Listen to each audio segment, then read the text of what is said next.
A ritual deck unlike one you've seen before. Let's go into depth with the brand new deck called Libromancers.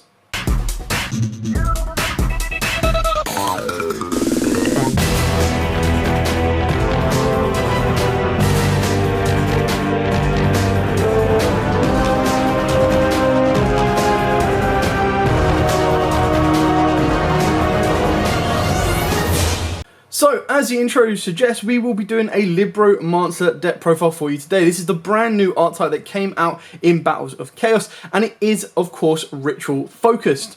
I will take you through the entire profile and show you a very generic one-card combo at the end of the video as well that can unlock avenues for more competitive routes should you want to upgrade this deck. With all of that out of the way, massive shout out to Rob who helped me put a list together for this. And of course, if you do enjoy our content, smash that like button, hit that notification bell and subscribe so you don't miss out on anything else coming up. So, let's start with the Libromancers. Let's start with the highest rarity card, and that is of course Geek Boy. Now, this is the card that came as the sneak or pre-release promo, as well as a secret in the main set. They are really cheap to pick up. You're probably looking at a little bit more for the ultra rare, purely because it's harder to get, but if you do like the secret rare and it does look awesome, you can of course pick it up. Now, all of the Libromancers, apart from one, have a ritual counterpart at this moment in time. So the counterpart to Geek Boy, and Geek Boy is a Psychic, level 3. Ooh, wonder why that is. You can reveal one ritual monster in your hand to special summon this card from the hand, and if this card is special summoned, you can add a Libromancer spell from your deck to the hand. At the moment, we are only playing one Libromancer spell, which is the field spell, but that pretty much allows you to complete a full ritual summon, and I'll explain that when we get to it. So Geek Boy's ritual counterpart is Fire Starter. Now, this isn't as strong as the other ritual, but we'll get to that in a minute. This one is a Cyverse. You ritual summon this card with a Libromancer card, and because it says you can ritual summon it with this card, you can use other ritual spells as well. If this card is ritual summoned by using monster or monsters on the field, it cannot be destroyed or banished by card effect. It gains 200 attack and defense for each time your opponent activates a card or effect, while you control this card with attack less than 3,000 in the monster zone. So basically, it's going to allow to boost itself up to about 3,000 attack and 3,000 defense at maximum, and it does protect itself from being destroyed or banished by card effect only. So it does have its drawbacks. Then looking into the second Libromancer, this one of course came as an ultra rare. I'll probably do the effect monster first, then the ritual, just so it kind of follows the same pattern. So you've got Libromancer Agent. Now I love the artwork on this. I love the scroll in the background. I love like the kind of the shade option of it, and this card's also really cool. So you reveal one ritual monster in your hand to special summon this card from the hand. You get to target a Libromancer card in your graveyard, accept itself, and add it to the hand. If you added a spell or trap by this effect, you place one card from your hand onto the bottom of the deck. Only use the effect once per turn. So again, this is really important because it allows you to recycle your trap card, which is in theory a very nice negate. So then the ritual counterpart for this one is the Libromancer Doom Broker. So you can kind of see that they share the artworks. And in Geek Boy, you also see that the ritual monster is in the background of it as well. So this one is a Fiend. Of course, it is a level 6, so it is the counterpart to the Agent. You can ritual summon this card with a Libromancer card. If this card is ritual summoned by using monster or monsters on the field, it can attack directly. You can only use each of the following effects once per turn. During the main phase, you get to set a Libromancer trap directly from your deck. When this card inflicts battle damage to your opponent, you get to target a face-up card, face-up monster specifically your opponent controls, and shuffle it into the deck. It's a shame that it targets, because if it didn't target, it would then have its own inbuilt archetypal out to some of the more painful boss monsters in the form of Dragoon and DP and stuff like that. So the one Libromancer that we don't play right now, and it doesn't have a ritual counterpart yet, is the Magigale. Now, the Magigale is very specific because it only triggers really during your opponent's turn. So it has the same effect. You can reveal a ritual to special summon it. But during your opponent's turn, as a quick effect, you can ritual summon one Libromancer ritual monster from your hand by tributing monsters from your hand or field whose total levels equal or exceed that of the ritual monster. So what I'm hoping for is that the counterpart of this that we'll hopefully get in May will actually be, or in the future, will be one that triggers. Now, I haven't looked into his archetype, so I'm not sure if it's actually already been revealed, so apologies if it has. But what this really needs to do is it really needs to give us a ritual monster that will have some form of interaction with our opponent during their turn, because ultimately at the moment, all we've got is one that makes it a little bit difficult to be destroyed, and then one that doesn't really do a lot because it's all during your turn. So yeah, I think there's definitely the counterpart of this missing yet, and it'll be nice to see where it goes. Now moving on to the starters. So as you can see, all of the ritual monsters and the monsters that provide the fodder aren't really starters. They're not something that you want to normal summon. They're stuff that you really need to special summon to gain the effects. So Rob's suggestion of this format, and it is a great suggestion as it is Cyverse Gadget. Now a lot of you are going to be like, whoa, hang on, what the hell is Cyverse Gadget? This is a gold rare, a normal rare, and a common. One of them came out in a structure deck. This rare came out in Genesis Impact, and the gold rare came out in the first Magic Gold, or the first gold set. Now what makes this card so good is when it's normal summoned, you get to target a level 2 or lower monster in your graveyard and special summon it. Sometimes that can help if you're going to bring something back like a Veiler, but other than that, you're very rarely going to use that effect. It's more so for its second effect. So, if this card is sent from the field to the graveyard, you get to special summon a gadget token, which will be a Cyverse Light level 2, 0 attack, 0 defense. Only use the effect once per turn. Now ideally what he leads to is he leads to a 1 card possible Verte if you're going to go down that route, but it can also lead you into a 1 card Link Garibo plus a IP Masquerena, so that then leads you to a Unicorn during your opponent's turn, and it can also lead you into a Cross Sheep. So it's a 1 card Cross Sheep in this particular version, which is the route we're going for to try and not make it Verte Turbo. But the idea is that you don't have a starter here. Manju isn't that great because he's only really going to search you out the ritual monster, because you don't really play a ritual spell unless you want to use advanced ritual art. And if you're going to do that, I would probably advise putting the Gamma package in here, because believe it or not, Driver is a level 6 vanilla, so that is very easy ritual fodder for your Doom Broker. I will show you the Cyverse Gadget combo at the end to show what it can go into and the possible options. But other than that, this is probably one of the best single card starters because it's so difficult to stop. Like, you can imperm it, but it doesn't do anything. You just link it off, it will still produce the token. You can't really ash it, it's not doing anything like that. The biggest hand trap that will hurt it is probably going to be something along the lines of a Ghost Spell or even like a DD Crow. And even then, it will still be able to trigger. So it's very, very difficult to stop. So you're going to want to hold your hand traps to the stuff that precedes it after that. Speaking of hand traps, because we have a crud ton of space in this deck, we are going to be going with 2 Ash Blossom. My personal hand trap of the format, which is probably going to be everyone's hand trap of the format, is double Ghost Ogre alongside double Veiler. Now, the reason Ghost Ogre is going to be so good this format is because, again, like I've said in the past, so many people are going to be prepared for the Imperms, the Veilers, the Ash Blossoms, and they're like, right, okay, well, my effect gets negated, but I still got the monster on the board. That can still lead me to Verte to game. Whereas with Ghost Ogre, they're like, right, okay, you can have your effect, or if it's a continuous spell or trap, then you're not going to get either, but you're not going to keep that monster on the board. And it really causes a lot of problems. Like, there's a lot of decks that I'm playing around with looking to go into regionals, and I was like, right, okay, well, if Ghost Ogre wasn't a thing right now, I wouldn't need to worry about it. But because it is a massive thing, it actually changes the complexion a lot. So definitely be weary of a Ghost Ogre. Then, of course, we're playing triple Infinite Impermanence. Please give me a gold rare effect Veiler like the rest. That would then match the set perfectly. And then the final card we're playing is the 1 Saravis. Now, the reason we got this is your Libromancer cards are like reveal a ritual monster. So you've got no issue revealing a Saravis. You're adding that additional point to it. The reason I've put it into the hand trap section is, in theory, it can protect my monsters. So if my opponent is trying to Imperm or Veiler my Geek Boy, or it's going to try and Veiler my Doom Broker that is going to set the trap card, which is really, really important, then a Saravis can come into play and really, really help it out. And kind of go from there. Alternatively as well, it does mean that you could then start playing Magicalized Fusion, and then you use Dark Magician as the Advanced Ritual Art fodder, but I'm pretty sure the Advanced Ritual Art needs to be the exact, I'll need to double check that. So that's it for the monster lineup, and of course the hand trap lineup. Moving on to the spells. At the moment I only own 2 copies of the field spell. I'm not too sure if I would play 3 if I did. It is important, it's really, really important. So when this card is activated, you get to add a Libromancer monster from your deck to the hand with a different name than the cards you control. During your main phase, you can ritual summon 1 Libromancer ritual monster from your hand by tributing monsters from your hand or field whose total levels equal or exceed the level. Only activate 1 of the field spell per turn.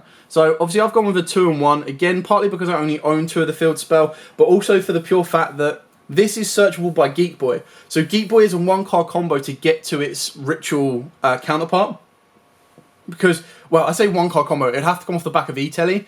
But you'd activate E-Telly, summon out Geek Boy, Geek Boy's effect, add this, activate this, add the Fire Fist, reveal the, use the field spell to tribute off Geek Boy on the field to summon down the Fire Fist, and he's going to pretty much try and wall up there. So again, it gives you a couple of options. I'm not too sure if we need 3 as of right now, but there are, I love the artwork behind this art type as well. It's very like, I think Rob kind of suggested it's very JoJo-like, which is pretty awesome. And I love how bright and vibrant and colourful they are as well.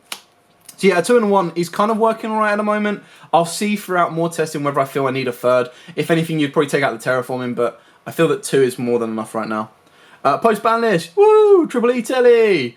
Not only does this help punks, but of course you can absolutely spam out your Geek Boy, as it is a psychic. That's a bit of a weird one, isn't it, Konami? Coincidence? I think not. So E-Telly out your Geek Boy. Geek Boy will only trigger when it's special summoned. You know, use the effect, search out the field spell, off to go. Now, the Libromancers are very restricted in what they've already got. They don't really have a huge amount that you want to search and that you want to effectively apply within the deck right now. So you do only have the field spell, and then you do only have the intervention trap card, which I'll get to in a minute. Trill Preparation of Rites, you're not going to be adding back any ritual spells from the graveyard. And like I said, there's very few ritual spells that are generic that you want to play. You could play the Talisman Jar and those kind of cards, but the issue with that is you're not playing ritual spells. Like, if you were to put that in there, you would force in a ritual spell, which means you're already cutting down your successful resolution of the incantations for the pure fact that you're not always going to have a ritual spell in the hand because the Libromancers use the field spell. So this was something I was looking into, and it's kind of like, if you wanted to do that, you could play Extravagance, which is why I'm saying there's so many different variants of this deck, which is really, really nice. But it's just something to keep in mind of.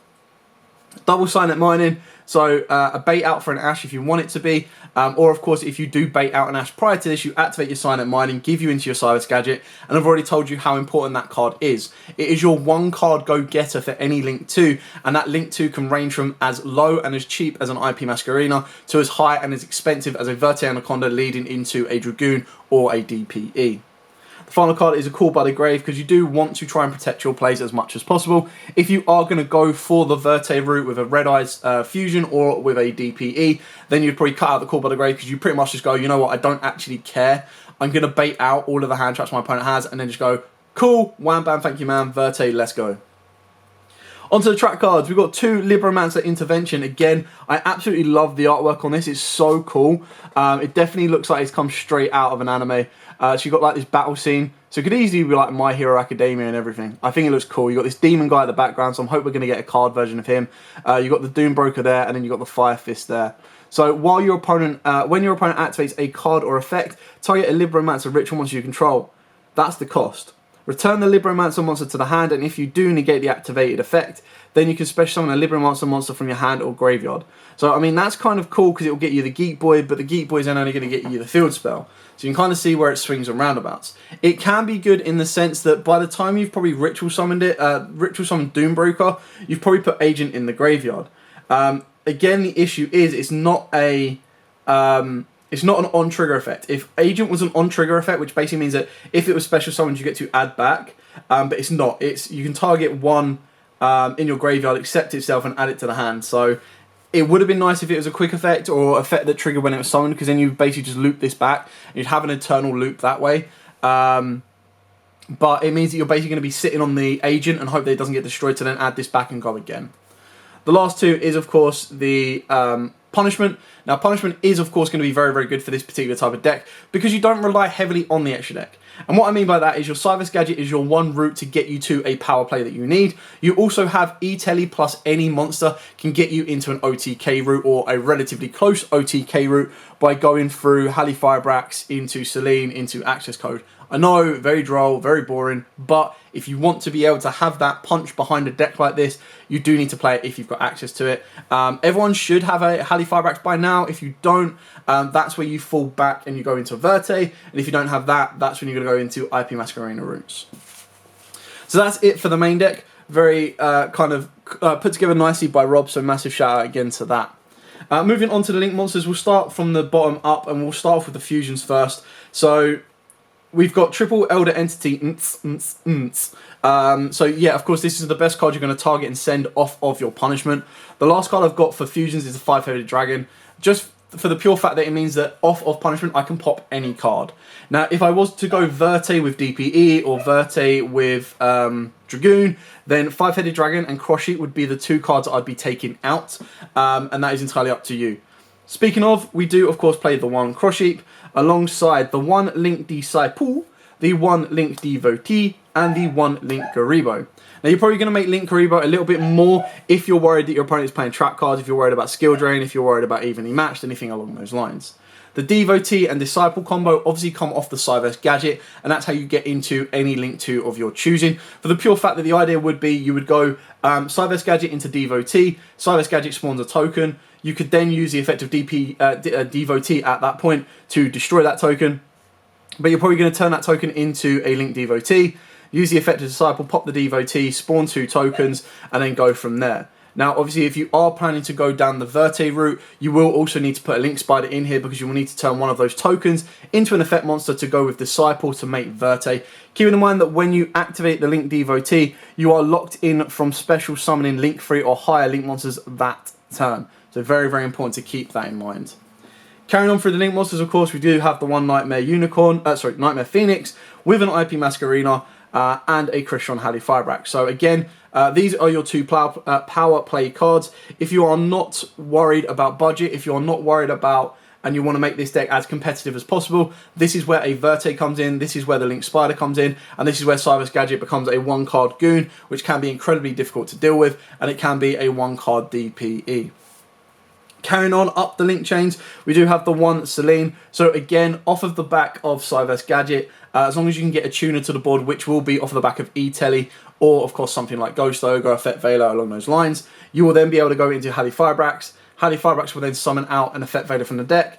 Effect Veiler plus Halley Firebrax gives you Celine. As long as you've got 3 spells on the field or in the graveyard, and considering you're going to make this play go in second, your opponent will probably have spells already. That then gives you Celine to give you your Effect Veiler, and that is going to lead you into your Mac Daddy access code, which will have at least 2 banishes, which gives you 2 non-target pops, going up to 53, and that's all going to be from the back of 2 cards, and then you're going to be able to use all of your ritual monsters to kind of fill in the last of the damage that is required. The other cards, of course, you do have the one Nightmare Unicorn and the one Appaloosa. If you haven't guessed by now, I like gold! So, the gold I love. I think the alternate artworks are really cool. It would have been nice to get an alternate art of this. But yeah, the Unicorn is off of the back of your IP Masquerena because you'll probably end up, again, as Cyverse Gadget is a 1-card combo, you would make your way to IP Masquerena and you'll be left with a token or a Cyverse Devotee, I believe it is. And then that is going to give you an instant unicorn during your opponent's turn, which can be very, very damaging because off of 1 card, you've still got 4 more cards to play with. One of those cards will be a discard, and then if one of those cards is a route to your ritual monsters in order to set up your trap card, you're going to be in a bit more interruptive plays as well. Keeping in mind as well that the tokens do have levels. They're not great. I believe the token is level 1s, so it's a shame if you could get an additional token on the board. I think Gadget is a 2, right? Yeah, so Gadget is a 2. So if you're able to leave a Cyverse Gadget token as a 2 on the board, and you're able to leave 1 Devotee token on the board, in theory, once you use your Geek Boy, that is your level 6 in order to get into your Doom Broker, which then leads you to the trap card. So you can kind of see the route that we're trying to go with that. It's a very specific route, but you can kind of see the idea behind it. Okay, so now that is the end of the profile. I will show you the very simple 1-card gadget combo. Now, this gadget combo doesn't need to be specific to this deck. It can just go to any deck that doesn't rely on its normal summon or doesn't already have a built-in normal summon. So Rob uses this in Eldritch, and it's really, really annoying because it's just a card that you struggle to stop. So the way it works is you normal summon the gadget, you link the gadget off and go into... Let me get that link one. You go into the Disciple because this just requires a level 4 or lower Cyverse. That will then trigger Gadget in the graveyard, and this will then spawn a token. So keep in mind as well, you contribute 1 monster this card points to draw a card, then place a card from the top, your hand to the bottom of the deck. So you could use it to tribute this token, but we're not going to do that. You're going to turn that token, as it is a level 2 Cyverse, and you're going to go into your Devotee, which again requires you to have a level 4 or lower Cyverse. You'll then be able to trigger the Disciple effect to tribute off the Devotee, which will, in theory, let you draw a card, put a card back, and then it will spawn out the 2 tokens off the back of the Devotee, because this one is, if this co-linked card is tributed, you get to special summon 2 linked tokens. So there's your 2 linked tokens there. Now, obviously, if you're playing the Verte route, you turn this into a Link Spider here, and then Link Spider plus Disciple makes you a Verte, gives you a Dragoon, you're good to rock and roll. In this particular version, what this unlocks us the ability for, should we want to, is it can give us a very nice cross sheet because you go use 1 token and Disciple, as they are 2 different names. make a cross sheet. And the reason you would do this is if you've got the ability to produce a ritual monster, because by doing that you'll then trigger cross sheet to draw 2, ditch 2, which is really important, and then you'd still have a monster left. So in theory what you could do is use that monster that you are going to summon plus the token, as long as they aren't linked monsters, and go into an IP Masquerena, which then will unlock you plays to get into a 2 negate Appaloosa, or what could be more damaging and more disruptive for your opponent or harder to deal with, being a Avra Max. So that is this route that we're going for. Another one as well is you leave the Disciple on there and use both the tokens, and you go into IP Masquerena, and then that means you've got a unicorn play during your opponent's turn. Or again, if you spawn out, like let's say you've got an E-Telly, or you add a card to this, you spawn that out, you put that monster there. This is going to give you a 3 negate Appaloosa during your opponent's turn, or of course you can go into a unicorn with a discard and bounce. So I'm not saying it's the most groundbreaking card, but it's the fact that it's a card on its own that can produce so many different options. Keep in mind, when I say going into Unicorn, when I say going to Appaloosa, that's obviously going to be happening during your opponent's turn because you're already locked into Link 3 or lowers. So let's not try and be smartasses right here. Obviously, when I've got IP Masquerena, I'm doing it during my opponent's turn.